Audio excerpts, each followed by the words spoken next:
February 21st, 2020.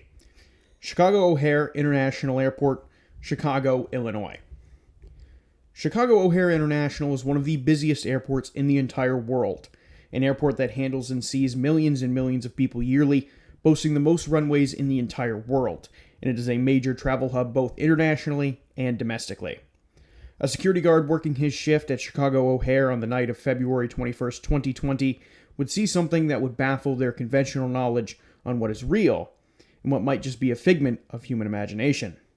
While on shift, they would come face to face with a tall black humanoid figure, eyes bright and brilliant red, and wings large and outstretched behind this monstrous figure. However, Chicago O Hare International is not the only hotbed of reports. In the greater Chicago area and surrounding the banks of the nearby Lake Michigan, sightings have poured in of an unknown creature stalking the night skies around Chicago. This mysterious winged figure, known by many within the cryptid community, has shown up before, over 50 years ago, and it did not take long for the witnesses to realize what they were seeing was not some new unknown entity, but rather one that has seemingly come back, but not to its presumed home in Point Pleasant, West Virginia, but rather to the Windy City. Today on Unblurring the Unknown, we explore an astronomical amount of sightings being reported, mostly in the present day and in recent years, of the Mothman in the skies all over Illinois. What are the people of Chicago seeing in the skies? And is it possible that this figure is in fact the Mothman, and making a return after all these years? Today we dive into Episode 3 of my special investigation series into the Mothman, Episode 3, The Windy City Visitor.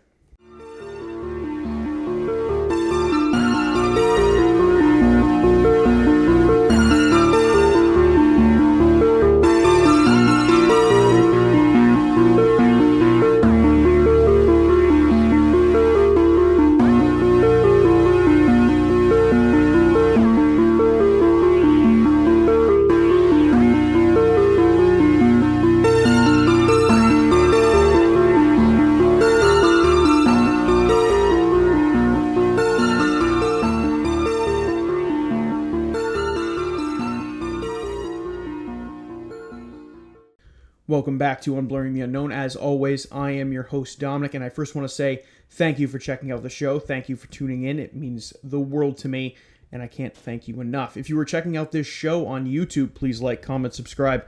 It helps me out within the algorithm, and I greatly appreciate it. If you're checking out this show on Spotify, please turn on post notifications so you get notified every time I post a new episode, and feel free to check me out on Instagram and TikTok at the same handle, Unblurring the Unknown. Follow me there, share with your family, friends, anybody else who might be interested in this type of content, and I greatly appreciate it. But with that being said, I want to come right out of the gate here and apologize for kind of my inconsistent episode publishing schedule here over the last few weeks. Obviously, we had the holiday season wrapping up. We had Christmas, trying to stay on top of things like that, and also give myself plenty of time to see the family and things like that. I recently had a job switch, so unfortunately that kind of ate up a lot of my time in the past recent weeks, which has delayed me getting this episode out a lot later than I wanted to. So I want to come out right out of the gate and apologize for this episode coming out basically a week later than it was supposed to. And again, I apologize for kind of being a little inconsistent with posting. And of course, those of you who've been listening to me for a long time, I say it very often, I am a one-man show here. I do all the research myself, all the recording, all the editing. It takes a lot each and every week to put these episodes out, and it is very easy to get sidetracked and kind of sucked into the monotonous day-to-day life that is life. So I do appreciate all your patience, all your support, and again, I cannot thank you all enough. Now, today on the show, we are back with Episode 3 into our 4-part series on the Mothman. And today I want to cover another section of this story that often gets lumped in as a separate bunch of cases. However, like I mentioned at the very beginning of this series, I want to try and chronicle all of these stories into one cohesive unit as best as I can. Because I believe, and again, I am no expert, but I believe that all of these cases, whether that be back in Point Pleasant in 1966 through 1967, and what has happened and, to my knowledge, still going on in Chicago and the Lake Michigan area, could most likely be related. Now, most of today's episode will be focused on sightings from witnesses to the Chicago Mothman, or also known as the Lake Michigan Mothman, and I will try and present some of the best sightings for you. However, when I tell you that there are hundreds of recorded accounts, I'm not joking. There is when I dived into this, there was really so many sightings. I couldn't document them all and put them into this episode without this episode itself being 2 hours plus. And that is not an exaggeration whatsoever. Again, there is so many of them, and the bottom line is, we record these types of things, these types of sightings, events, a heck of a lot better now in the present. Back then, when the residents of Point Pleasant had their sightings back in the 1960s, meaning we have a heck of a lot more detailed accounts from eyewitnesses about what they saw. So this leads to so many, again, detailed sightings about what people are seeing in the skies around Chicago and in the greater area. Obviously, Point Pleasant, you had a lot of sightings as well, but even the sightings in Point Pleasant, that dwarfs in comparison to what went on in Chicago, especially in the late 2010s. But we will dive into a majority of that here in just a little bit. However, it also stands to reason, and I will get this out of the way here, that with these sightings and with these reports and with all this influx of activity, some of these are bound to be hoaxes. However, in my research, I stumbled upon a website called the Singular Fortean Society, and I hope I am pronouncing that right, and a man by the name of Tobias Wayland. Now, Tobias spent years as a field researcher for MUFON, also known as a Mutual UFO Network, and has co-founded a Singular Fortean. His website, and from my understanding, also the Singular Fortean Society, which seems to be a team of Tobias and a few others that kind of investigates UFOs and other strange phenomena. Now, Tobias is an absolute legend, and I say that because he and others have kind of banded together and chronicled a massive amount of Chicago Mothman sightings through multiple different websites, UFO groups, and other places these sightings have been reported. He then would organize them by time, and even a large-scale map was made of where these sightings have been clustered around the Chicago and Lake Michigan area. It is an astronomically impressive amount of work from him and the others that he's associated with and everything like that, and I am thoroughly impressed, and my hats go off to him. I know he's probably uber famous, and I very much am not, so I'm still, regardless of that, I'm still very impressed with the amount of information and sightings that he was able to collect and catalog through all of his work, and it makes my work a lot easier because of all of this legwork that he and others and his team have done. Now, they have collected so many of these sightings, like I have mentioned, but they even went and took the time and went through and listed some of these sightings that could be conventionally explained, such as possibly misidentification of large birds, or whether or not the witness could have been making this story up. Now, I do want to go through some of these sightings, like I mentioned, that have been cataloged, while also talking in depth about some of the more notable of these sightings that I found in here. However, I will be kind of forced to pick and choose a little bit, as, like I mentioned, if I were to go through all of these witness reports and all of these sightings, you would be here with me all day long, and I don't think either of us have that kind of time. So I will meet you in the middle here and go over quite a few sightings that I found were particularly interesting. Now, I did find other sources reporting on these sightings as well. However, not many stood apart from the collection that Tobias had organized on his website. However, with that now all out of the way, let's dive into this collection of activity and cluster of sightings that has taken place for many years now in the greater Chicago and Lake Michigan area. However, before we dive into that, if you are, again, new to this show whatsoever, obviously this is episode 3 of the Mothman series, I highly encourage you to go back and listen to episodes 1 and 2, and then come back and join me on episode 3. And if you are unfamiliar with the Mothman, start at 1, work your way down here to 3, and as these episodes come out, it's going to make a heck of a lot more sense before we dive into some of these sightings of the Chicago Mothman. Now, these first 2 sightings that I have for you, I'm going to go into detail here as of where they fit kind of in the timeline and as they stick out to me as particularly interesting. Now, the first sighting I want to share of, the Lake Michigan Mothman or the Chicago Mothman comes from a man named Gerald Therese, and I hope I pronounced that right, Gerald Therese, who had a sighting, or had his sighting with the Mothman, or an unidentified flying humanoid, all the way back in 1957. Now, if legit, This makes it the earliest Mothman sighting that I have personally been able to find up to this point in my research. Now, Gerald had reached out to the Fortean Society and had this to say about his sighting, and I quote, "I realize this story is a little late, but I never knew who to tell my story to until I came across your article about the man who saw a birdman at O Hare Airport. I'm 79 years old now, and this happened a long time ago. It was around 1957 when I was with my late brother Gene and his late brother-in-law. We were hunting in the Braidwood, Illinois area for pheasants and rabbits. As we were walking in this large open field, there was a lone large tree standing in the middle of the field. When we were directly under it, a huge man-sized creature sailed over our heads into the woods across the road. We were stunned. We just looked at each other, too dumbfounded to speak." Now, when asked to reply with any additional details Gerald had to share, this is what he said.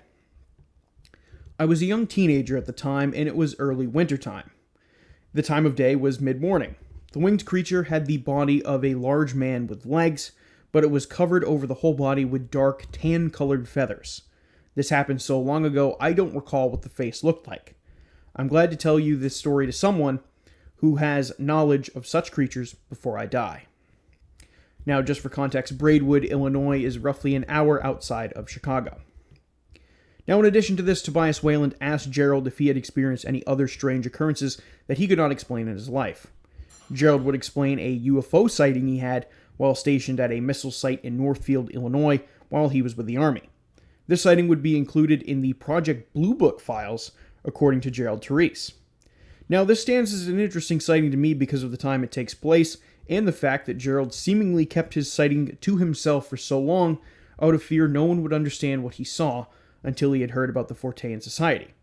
Regardless, I think this sighting is very interesting.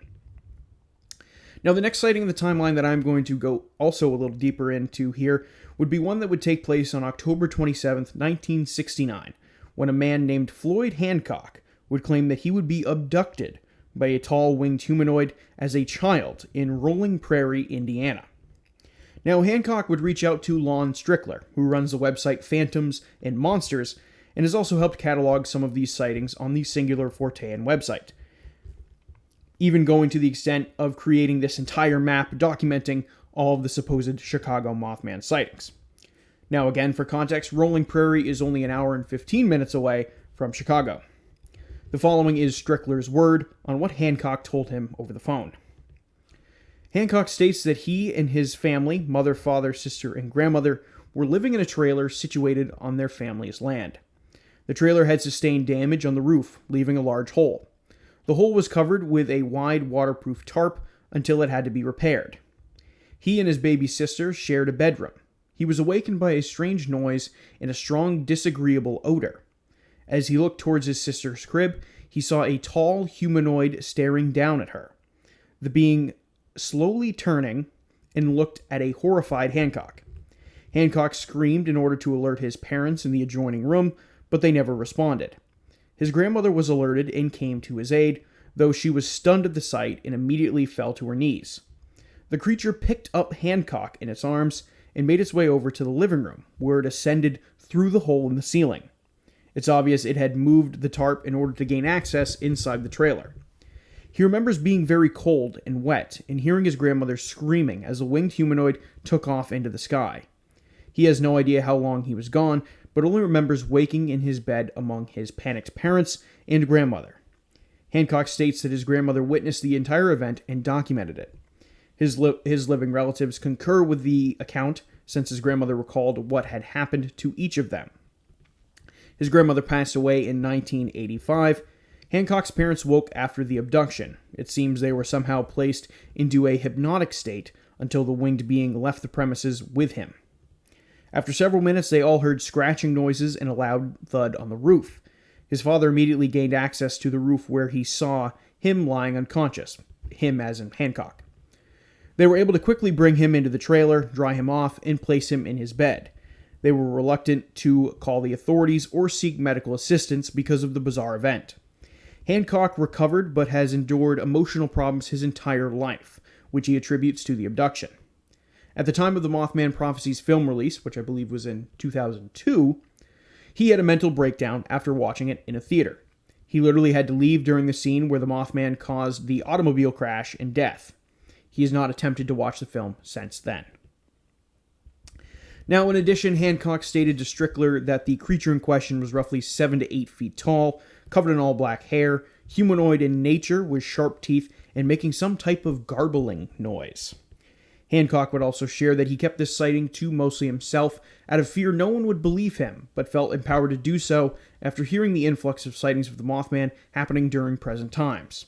For context, this article and report was made in 2019, so this would match up with the present-day influx of Chicago Mothman sightings that kind of took place between 2016 to about 2020. Now, this sighting quite possibly is the only example we might have of a supposed Mothman abduction story, and that very well sets it apart from everything else. The idea of Hancock's parents falling into some trance-like state while in the presence of the creature does not seem like a new idea. Now, if I'm not mistaken, Connie Carpenter, during her Mothman sighting in Point Pleasant, West Virginia, on November 27, 1966, would describe an almost hypnotic-like feeling she got while looking at the Mothman during her encounter. Now, is this story hard to believe? I would say yes, but it seems like a strange and elaborate story to fake, especially if what Hancock is saying is true about documentation from his grandmother and there being multiple eyewitnesses. Now, the next sighting I want to go into, and these are kind of going to come kind of rapid fire at you, and like I said, I kind of had to pick and choose these sightings as there was just so many to go into. Again, I would be here for like 3 hours if I went over all of the sightings that were just on Tobias Whalen's website alone, and this is where I pulled all of them. So again, if you want to go and you want to read through all of these sightings yourself, you're more than willing to do so. I will provide kind of a link for you here at the very end once I share all of these sightings for you, where you can go and you can read all of the sightings they have documented. Now, the next sighting would take place in fall, next sighting I want to share anyway, would take place in fall of 1971. David Ramos, a retired police chief, would come forward and say that he had a sighting as a 12-year-old kid when he saw a flying winged humanoid near the North Branch of the Chicago River. He was inspired to report his story after seeing an article by the Fortean Society. The details of the creature remain similar: very tall, skinny, large wings, and very large eyes. Described it as humanoid, but not with a human face. June 1976. A man would come forward and say that his father would have an encounter with a winged humanoid figure while helping a friend out who had car trouble near the Johnson Motor Company and Marathon restaurant right on Lake Michigan. This creature was perched roughly 2 to 3 stories above his father and his father's friend on a nearby set of silos. They would abandon the car that they were trying to fix, and they would speed away when the roof of their car would be attacked by this creature who was flying after them. This sighting would take place in Waukegan, Illinois, and this sighting bears a lot of similarities to that of the Scarberries and Mallet sighting at the TNT area in West Virginia in 1966. Then, in 1981, a 13-year-old boy would be in his backyard and claim to be contacted by a supernatural force. He would sense something would be in the darkness with him that night and see a winged humanoid figure standing against his neighbor's garage. He described the figure as having intense red eyes with a very large wingspan, and as he observed the creature, he describes himself entering a psychic trance-like state where he was almost paralyzed with fear. Then, in 1987, a man in rural Indiana would report to the National Cryptid Society in May of 2018, stating that he had an encounter with the Mothman in 1987, and would proceed to see the creature numerous times over the course of his life. He described the creature as 6 feet tall, with a wingspan of 8 to 9 feet, and glowing red eyes, and making a very loud screeching noise. The witness would state that many times before seeing the creature, he would get this uneasy feeling in his gut and the sensation that he was being watched. Then, in 1997, 2 sightings would take place, one in Rock Island, Illinois, about 160 miles away from Chicago, in which a witness would describe a winged humanoid figure with red eyes. However, noted that its profile resembled that of a gargoyle with horns on its head. Now, a similar sentiment would be shared by another witness also in 1997 in Naperville, Illinois, only 25 miles outside of Chicago. The second witness would be driving home with her boyfriend at the time while the two were still in high school. They would claim that they would encounter a smaller, roughly only 4 feet long, reptilian-like humanoid creature with wings and claws that made a snarling noise that flew in front of their car. Now, these do seem like outliers in the overall sightings pool that we do have. However, my knowledge on gargoyles is very limited. But in my personal opinion, this seems like something completely different as opposed to what people report with the Chicago Mothman. Then in 1999, another sighting would come in from Rockford, Illinois, of a supposed gargoyle-like creature. Now, while gargoyle would be the word used by the witnesses, what they would describe would be a lot more consistent with Mothman sightings. Large, winged, with red glowing eyes, not small and reptilian, like the last sighting where they said it was a gargoyle. Now, this sighting would take place at the witness's home near Cottonwood Airport in Rockford. Then, in summer of 2000, a man and his friend were taking a walk near the Goshen Dam in Goshen, Indiana, about 2 hours east of Chicago. While walking near the dam, they would claim to hear a loud whoosh noise and see a large winged creature in the air near them. It was too dark to see anything other than the silhouette of the winged creature, and after they heard the swoosh in the brush on the edge of the lakeside, they would hear multiple gunshots, followed by a crash in the woods. They would rush home and supposedly hear police sirens. When they went to investigate the following day, the side of the lake where they heard the crash, there was no creature, just a lot of broken brush. Then in January 2002, in Madison, Wisconsin, a woman driving with her mother would state that she would see a large winged humanoid with glowing red eyes. The woman and her mother would describe it as it was almost gliding, rather than flapping like a traditional bat or bird would. She would claim that her mother would see it again in a few weeks later while heading out to do laundry in a unit attached to their apartment. Then in October 2002, a woman states that she saw a winged humanoid creature flying towards her car while driving one night on Spring Creek Road in Rockford, Illinois. 2 years earlier, while with her son driving in basically the exact same spot, they would observe a diamond-shaped UFO over the creek on that road. Now again, that sighting of the diamond-shaped UFO would take about 2 years earlier, so that would be about 2000, and I believe that was like winter of 2000, so I think the sighting of the diamond-shaped UFO would be, it was either January or February of 2000, where this sighting of the Mothman, this woman would claim to have, would take place in October of 2002. Now, you might think that these two sightings, they're not really related, so why did I mention them together? And let me tell you why I mentioned them together.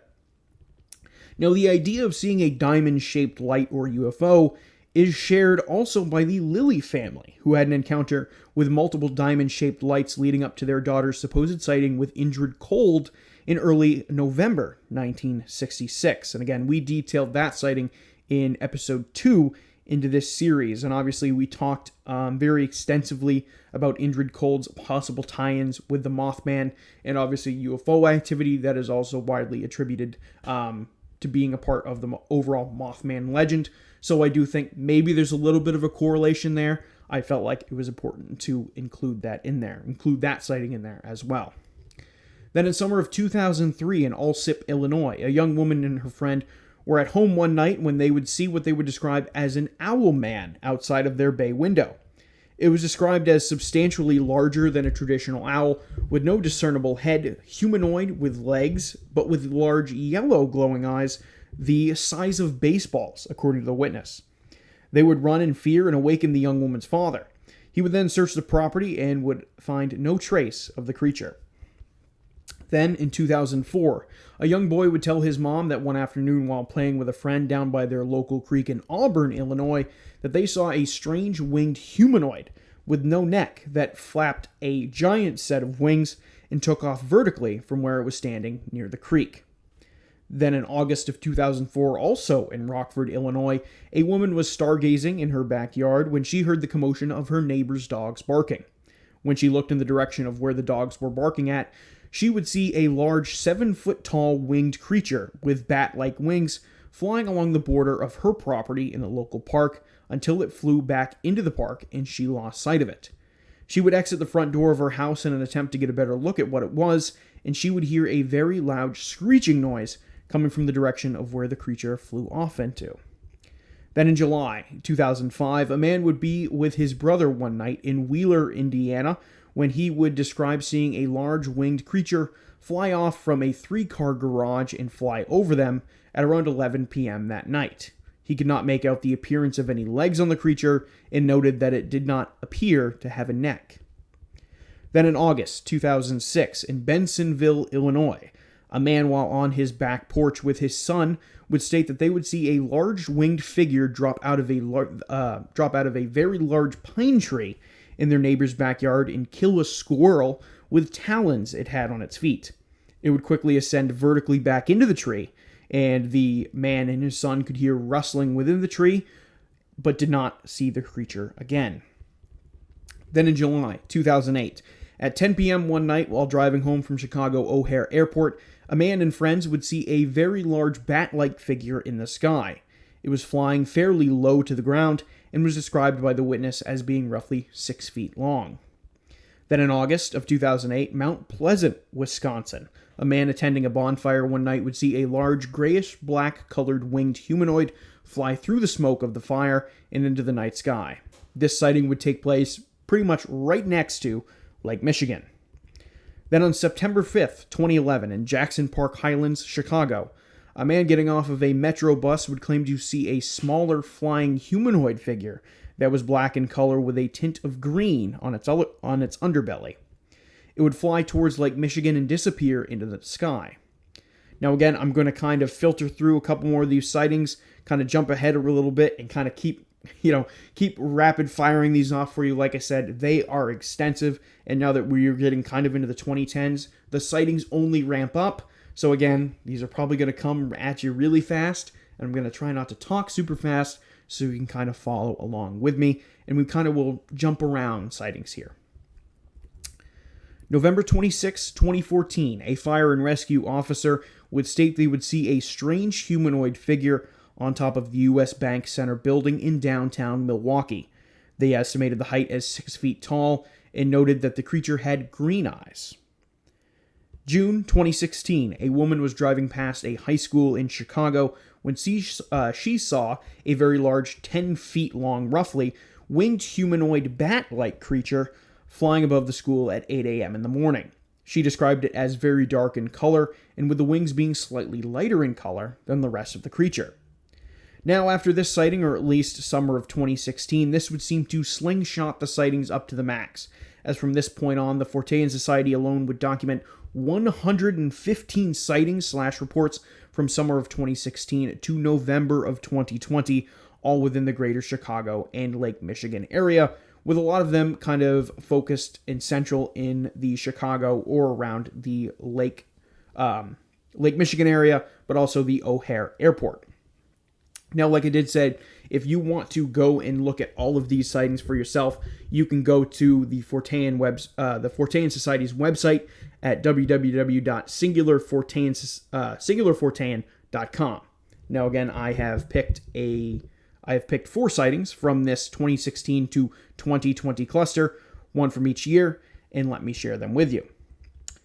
August 6, 2017. A pair of concert goers leaving Lollapalooza in Chicago would claim to see a giant bat with glowing red eyes in Grant Park in Chicago. They reported their sighting to Manuel Navarrete of UFO Clearinghouse, another website that catalogs mostly reports of UFO sightings. Manuel, the founder and lead investigator, has investigated UFO cases for the past 20 years. The following is the report the witnesses submitted. My friend and I were attending Lollapalooza last Sunday, August 6, 2017, at Grant Park in Chicago, Illinois, located in Chicago's Central Business District. As the concert ended and we were walking back to the hotel, we saw what looked like a giant bat flying just above the treetops in the park. As we walked into a clearing, we saw that this thing had landed, and it was looking directly at us with a pair of glowing red eyes. These eyes were brightly lit in a brilliant red. We both screamed, which attracted the attention of a few people who ran up to us and saw this thing. This thing then spread its wings open and shot straight up into the air. It flew above the treetops and then disappeared into the darkness of the night. The strange thing, aside from this creature, was that the park was absolutely silent after it left. No birds were heard, not even the sound of the city around us. Just a bunch of scared people trying to make heads or tails of what the hell we saw. The creature was approximately 7 feet tall and was completely black. It had a pair of red eyes that glowed, and when its wings spread open, it must have been at least 10 feet across. These wings did not look like they had feathers, but instead looked like what a giant bat's wings would look like. It made no sound other than the sound of flapping once he got airborne, and it was gone within 4 to 5 seconds. Navarrete would add to this report by stating that while interviewing the witnesses personally, he added questions to try to redirect the witnesses to try and see if their stories would change, and they didn't. The stories remained the same, and they added that they were completely sober and were aware of their surroundings. Then on February 2nd, 2018, in Oak Park in Chicago, multiple witnesses claimed to see a tall man with glowing red eyes and a large set of wings at around 11 p.m. that night. Manuel Navarrete of UFO Clearinghouse also was contacted from the witness in this sighting, and the following is their report. I was walking towards my apartment with my best friend and another girlfriend after getting off of Green Line train. It was about 11 p.m. on Friday, February 2nd, 2018. We were right next to the parking lot next to the YMCA when we saw something land across the street from us. The street light gave it some illumination, along with the moonlight, and it looked like a tall man, but it had a very large black pair of wings. Now, I know we had been drinking a bit, but I was sober enough to know reality from hallucination. Besides, seeing this thing was enough to scare anyone sober in a heartbeat. Seeing a man with wings was already freaky enough, but when we saw what could only be described as its eyes, sent a chill down my body. The eyes were bright red and seemed to glow from within. It looked at us for maybe 5 seconds before it spread its wings as wide as they could apparently go, started to flap them. It slowly gained altitude, flapping those wings faster and faster, till it was above the building and gone. We could not get back to my apartment fast enough. Once inside, we closed and bolted the door shut. Another sighting I want to share with you occurred in August of 2019. A pilot at Chicago O Hare would have a sighting while on a commuter shuttle at the airport. He was due to fly out from O'Hare at about 10 p.m. that night, and he would have this sighting at roughly 6 p.m. that night. While taking this commuter shuttle, he would see a strange humanoid creature perched upon a section of railing. He stated that the creature had enormous wings and glowing red eyes. The pilot stated that the creature's behavior seemed strange because it was right out in the open, seemingly making no effort to conceal itself. The pilot stated that the creature looked right at him, and as the shuttle passed, and when the pilot looked back at the railing to see if the creature was still there, it had seemingly vanished. Now, this sighting stands as significant because this would have taken place during a time of day where it is still daylight out, and it is wide out in the open, and the pilot states that at one point the shuttle was only 15 feet from the creature, which is impressively close, and makes me think that this could not be a misidentification of some other type of animal because of those factors. After the sighting is when the pilot felt motivated to become a believer and stated that he had heard stories of other pilots and people seeing the quote-unquote O'Hare Mothman, but dismissed them as fantasy and made up. But his perspective completely turned on its head when he had his own personal sighting. Now, this last sighting I want to talk to you all about was a story we opened the show with, and that being the sighting from the O'Hare International Security Guard back in 2020. UFO Clearinghouse was also the first site to get this report, and I also want to read this one for you all. I wanted to tell you about something I saw on February 21st at O'Hare International Airport. I work for a security company as a security guard, and I was on duty at O'Hare International Airport and was assigned to do routine escorts for trucks that were coming in and out of the airport. Many of these trucks are there to deliver cargo going outbound on planes and are required to have an escort to and from their drop-offs. I was doing one such escort on that night at around 10 p.m. I had escorted the truck to the unloading facility at the post office and was waiting for the truck to be unloaded. I stepped out of my vehicle to have a cigarette, and I saw something move out of the corner of my eye near the fence, and I decided to go see if it was someone trying to climb the fence. We had a few incidents in the past few weeks of people coming onto the airport grounds either to sit and watch the airplanes come and go, but we also have had a few instances of investigators coming onto airport grounds in response to the multiple reports of the Mothman. We had been told to report these individuals and escort them off the grounds if we ever ran into them during our shifts. I assumed it was going to be the same thing as before. We roll up to them and tell them that they are trespassing, and then escort them off the property. We have had all of our share of these sorts of calls and knew to be firm but professional with them. I rolled up to the fence, and what I saw wasn't human. It looked like a very tall human, but it was solid black with glowing red eyes, and it had a pair of wings that were outstretched that must have measured at least 10 feet from tip to tip. I got out of my car and shined my flashlight at it. This thing screeched out loud and almost sounded like the brakes on a train, loud and very high-pitched. It then turned its back to me and flew straight up into the sky and took off like a bullet. I could not see it as it took off, its wings flapping until it faded into the night. I heard it screech again, and before I knew it, it was gone, and I could not see it anymore. I drove back to where the truck was, and I told people there at the dock, and they said that people had seen it at least a few times. I waited till the truck was ready, escorted it back, and reported my sighting to my supervisor, who told me that it was probably a very large owl. He did tell me to be careful in the future when I am out at night, which I thought was odd. I know what I saw was not an owl, and whatever it was, it scared the living piss out of me. I am asking that you please do not mention my employment. I need to keep my job in order to take care of my family, and I do not want people saying anything about me about this sighting. I need to make my money, and I also do not want to be made fun of by people here at work. Now, Manuel Navarrete did get in touch with this security guard after multiple attempts of trying to contact them. Manuel noted in the article on this report that this event seems to deeply have left an impact on the security guard, who seemed to be very easy to agitate or seemingly got frustrated out of fear of being ridiculed for what he saw, even to the point where the guard ended up cutting the interview short with Manuel. Manuel, of course, kept everything redacted and confidential for the guard so that he would not be ridiculed, of course, and gave the guard his word, but the guard still remained very hesitant to share information. Now, I do have one more neat collection of sightings to share with you all. However, it is kind of more of an additional story I found rather than one strictly focusing on the Chicago Mothman. However, before I share that final little sighting I have for you that's kind of related but also kind of not, and I just found it very interesting and I wanted to share with you, let's pivot here and let's talk about the Chicago Mothman sightings in a recap. Like I said, the amount of sightings are very significant to the point where you basically can't deny that people are out here seeing something.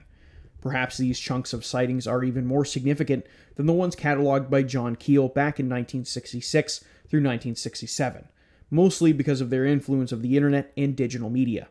You have pictures and videos of whether it be the Mothman or strange lights and UFO-like objects over Chicago and the Chicago O Hare airport. Now, we do, of course, live in a day and age where those things could be faked. But just from the sheer amount of sightings alone, and the amount of legwork that has been done by Tobias with the Singular Fortean Society, or any other of these sites, they have done the hard part of tracking down these sightings and that they think are credible, and I think that adds to the believability of it all. Now, like I mentioned, I had to skip over quite a few of these sightings just because they are so extensive. So again, I want to say again, if I encourage anyone who wants to know more or check out the full list of these sightings to check out Tobias's site. It is quite the deep dive. Now, I think you have a continuation of a pattern here. Point Pleasant's initial sightings spoke on the potential ties with the Mothman and UFO activity. This seems to be the same here, as though even though I did not directly share any UFO sightings during Chicago at this time, they were very prevalent, especially during the spike in activity during 2017 and 2020.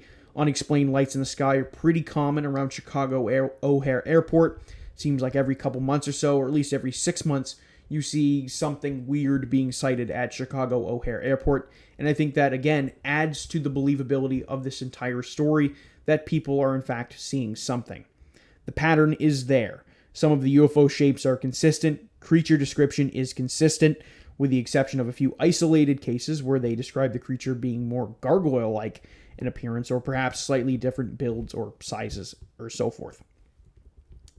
In conclusion, I find myself in a similar position as I found myself in episode 1 of this series, and while I won't share any final theories, as I am saving those until the very end of this series in general, I think that something is being seen. What you might think it is the better question.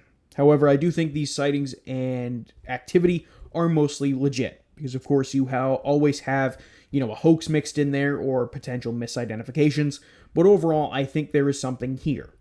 Now, whether or not the sightings of the Chicago Mothman are a precursor to something dangerous, like the Point Pleasant, West Virginia Mothman back in 1966 and 1967, and then the subsequent Silver Bridge collapse, is hard to say. Now, I wanted to do some digging into this, and the closest that I could find to major disasters within Chicago would be throughout 2017 to 2020. Pretty much every summer, there were major weather issues, most of it being very serious flooding throughout parts of the city. However, these cases of severe weather can be easily explained. The Great Lakes are known for extreme cases of weather because of the massive storms that often form over the Great Lakes, causing larger, more destructive storms, polar vortexes, and severe flooding. This isn't exactly a smoking gun if you like the idea that the Mothman is an omen or harbinger, like the residents of Point Pleasant probably thought it was after the Silver Bridge collapse. However, if something else happened that I happened to miss in my research, please share it with me. Now again, the idea that the Mothman is an omen, or kind of a sign of something bad to come, is something that is hotly debated within kind of the overall Mothman subgenre. Now, according to some, the Silver Bridge collapse is the only disaster that we have that has been readily affiliated with the Mothman. Now, that seems to be widely discussed and seems to be the widely agreed upon hypothesis. However, it is impossible to say that for certain because there is just so many sightings from so many different parts of the world of the Mothman or of Mothman-adjacent creatures. So it is hard to say whether it is one way or the other. And again, I will share whether or not I think it could be an omen at the very end of this series. However, I do kind of want to get that out there. But again, in conclusion, I think that there's something here. The pure amount of sightings alone just in the Chicago area, it's definitely something. You know, you've heard me say this many times on the show, if you are a returning listener, that I like to take for running a conspiracy theory podcast, you think that I would agree with some more conspiratorial takes on some of these topics, but I am very grounded in reality in the way that I approach certain situations and certain topics and certain theories, and that often leads me being a skeptic most of the time. However, I like to think that there is a trace amount of truth in any story, whether it could be exaggerated or whatever it is, and then you are left with having to decipher, okay, what is truth, and separating fact from fiction. And when it comes to the Chicago Mothman, or Lake Michigan Mothman, or the O Hare Mothman, as it's known by all these different monikers, I think there is just way too many sightings. Even if you filter through potential hoaxes or misidentification, there is so many sightings here that people are seeing something. Now again, whether or not you want to take the skeptic's approach and say there's no way they're seeing a monster or this flying creature, you can say that. But I'm sitting here saying that they're seeing something, and I'm starting to lean that it is probably the Mothman, or whatever you want to call it, because there is so much evidence showing that people are seeing something, and they're frightened of something, and they're fearful for themselves because of ridicule or whatever it is, and a lot of them only coming forward after they're seeing people like Tobias Whalen's articles and, you know, these other sites as well, seeing them post about these things, and then you have these witnesses coming forward feeling comfortable to share their stories, because we live in a day and age where things like this, even though they're not nearly as much as they were, you know, back in the 60s, 70s, 80s, and 90s, these things are still ridiculed. There is still a tremendous amount of scrutiny that goes with coming forward with a report. Now, again, you have the people who come forward with reports and try to make, you know, some type of monetary gain from this.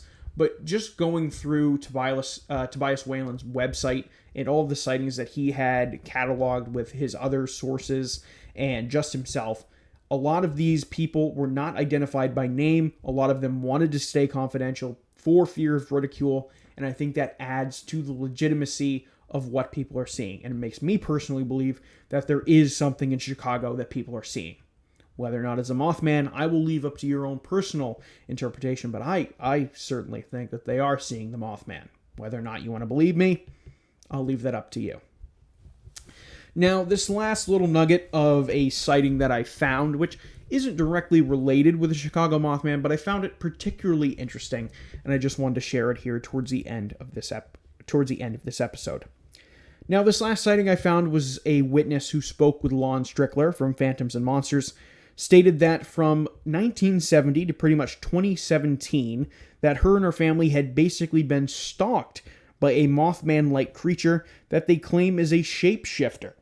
Now, the following was submitted by the witness to Strickler, and the following are locations and years in which her and her family have claimed to have seen this creature, followed up with more details from the witness. Now, again, I'm going to list off a whole bunch of different locations where this woman and her family have claimed to see the Mothman from 1970 to pretty much 2017. The first one being Racine Street, Chicago, 1970. Having several sightings on 1751 West Berwyn Street in Chicago between 1970 and 1974. 1713 Catalpa Avenue, Chicago in 1974. 1864 North Heritage Street, Chicago, 1975.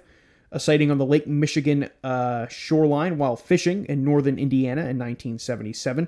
Ravenswood Hospital in Chicago in 1978 and 1979. River Park in Chicago in 1979 and 1980. Des Plaines, Illinois in 1980. Massillon, Ohio in 1980. Lake Michigan in 1981. Meadow Bridge, West Virginia in 1982. Fort Randolph, West Virginia in 1982 as well. Sharmco, West Virginia in 1983. Hines, West Virginia in 1984. Leslie, West Virginia in 1984. Orient Hill, West Virginia in 1985. And then multiple sightings taking place in Statesville, North Carolina from 1987 through 2017. And then at a cabin in Pigeon Forge, Tennessee in July of 2017. And this would be the last sighting that this witness would claim to have with her creature, or with the creature. And they would also share the following with their report. It's a shapeshifter, but I think its original form is about 7 feet tall with wings that span 6 feet or so. It has a goblin-like face and ears with bat-like wings, but way more flexible. It's real dark brown, almost black in color. It has red eyes that almost glow in the dark. It has claw-like feet and very long fingers and arms. Arms are not connected to the wings, they are separate. Wings are more like on its back, like birds. Has a long tail and pointed at the end. It's extremely fast in this form. Other forms it transforms into are a moth-like creature. In this form, its hands and wings are attached and is closer to 6 feet tall with long teeth. It also takes the form of a bat but bigger, 3 feet in size with red eyes and black in color with long teeth. It's not super fast in this form, but faster than a human being. It can also take on a goblin-like creature. Hands and wings are separate, gray and black in color, with long teeth, human-like hands, but long claws, and sharp talons on its feet and drools. Red and brown eyes, and 3.5 feet tall. Slowest form, however, it's still as fast as a cat when it needs to move. Licks itself in this form like it's cleaning its claws. Has a tail maybe 2 feet long. It has been inside several homes we have lived in. It hates dogs. It perches up high to avoid being seen. It hides in the shadows like it's stalking you, similar to a feline. It has an odor almost like a musty or moss-like scent. Once you smell it, you never forget it. It's mean in nature and likes to show it's in control. No matter the form, it also has a loud screeching sound. It's hard to explain. No, I do not have a photo of it and cannot explain why my family has seen it so many times. I have no answers, but I know it's real. Example of an incident which occurred on the Lake Michigan shoreline in North Indiana. I was about 10 years old, around 1977. We had gone to visit my cousins and went fishing. We cleaned the fish at the lake and left the fish heads and scales on the riverbank. This being flew down, ate the remains. My cousin said as long as you give it back, it won't bother you. They had seen it several times before. So the reason I admitted this large cluster of sightings is mostly because it takes place in multiple different locations and multiple different states and things like that. Strickler would state and add that the witness seemed very genuine in their claims. However, from an outsider's perspective, this entire story, and again, this is the reason I saved it till the very end, it seems very, very hard to believe. But again, I have not spoken to this person like Lon Strickler has. Strickler would state that pretty much this creature would follow the family as they moved to different locations across the country according to the witness. The witness had been very forthcoming with information, according to Strickler, and stated the witness that her and her family had wished to remain anonymous. Again, I was originally thinking that maybe the story was made up at first and created merely for clicks and maybe for the family to benefit in some type of way, whether it be publicity or money, because to be honest with you, this sounds like quite a story that could do some numbers with, maybe a book deal or even television or movies of some sort. However, with the witness stating that they wish to remain anonymous, kind of contradicts my initial assumption. However, this sighting is very, very strange overall, and I wanted to share this last little story to kind of wrap up the episode today. But again, when it comes to this collection of sightings, I'm not instantly calling it a hoax, but it is very, very hard to believe that you've seen this creature, numerous times between 1970 to 2017, you and your family. So we're thinking maybe, let's say, 3+ witnesses over 47 years and none of you had a camera. Like, that to me is a little difficult to believe. I mean, especially you get towards 2017, the mid 2010s. You don't. Everybody has phones at that point. Like, nobody took a picture of it. So again, I'm not instantly calling out, but the fact that this is from, and again, maybe this is just me. But again, you've seen this creature so many times that you've claimed to see it from 1970 to 2017, and nobody has happened to snag a photo just because you've seen it so many times. You claim that it's a shapeshifter, but you have no evidence to back it up, and that to me makes me very, very skeptical. However, in conclusion of everything, it is next to impossible to tell what the residents of Chicago are seeing, whether this could be something like the Mothman making a return, or perhaps maybe just its presence felt in Chicago could be possible. However, it is very tough to lean one way or the other. The skeptic in me remains despite all of the documented sightings. However, they are significant, and I do think something is being seen. What it is, or better yet, where it came from, is the question I want to know. However, I am just a storyteller with a mic, and I am just here to hypothesize. However, next week, on our final episode into this 4-part series, Into the Mothman, we'll be traveling abroad and looking at stories from other countries all over the globe of strange flying humanoid creatures, many in which bearing a striking resemblance to our favorite lamp-loving cryptid. Now, if you didn't get that, I am referencing the moth and lamp meme that was popular like 2 years ago. Maybe it's a dated reference, but I personally think it's funny. But with that being said, so stay tuned for next week's episode, episode 4, International Incidents. Again, that is going to do it, or I shouldn't say again, but that is going to do it for this week's episode on episode 3, The Windy City Visitor, into our 4-part series, Under the Mothman. I hope that you all are enjoying this series so far. Again, this is possibly one of the biggest collections of research that I've ever done for an episode. I'm having fun doing it, and I apologize that everything kind of seems so fragmented with these episodes coming out just because of my ever-changing schedule and things like that. And again, I do apologize for that.